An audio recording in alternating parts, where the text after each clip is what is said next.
2 నెలల చిన్న పాప పసికందు కుమ్మెర గ్రామంలో చచ్చిపోతే ఇప్పటి వరకు కూడా కేసు పెడతలేరు.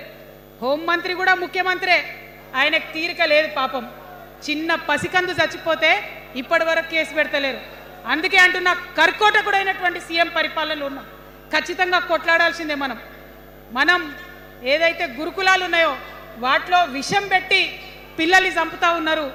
అయినా సరే విద్యాశాఖ మంత్రిగా ఉన్న సీఎం మాట్లాడతలేడు. అందుకే కర్కోటకుడు అంటా ఉన్నాం, అందుకే హిట్లర్ అంటా ఉన్నాం. కర్ల రాజేష్ అనేటటువంటి దళిత యువకుడు కస్టడీలో చచ్చిపోతే ఇప్పటి వరకు కూడా దానికి బాధ్యులైన పోలీసులను ఏం చర్యలు తీసుకోలేదు వాళ్ళ మీద. అందుకే కర్కోటకుడు అంటా ఉన్నాం. పిడికిలి బిగించి ఇప్పుడున్నటువంటి రాక్షస కాంగ్రెస్ పైన ఖచ్చితంగా కొట్లాడతాం, అందరికన్నా ఎక్కువ కొట్లాడతాం.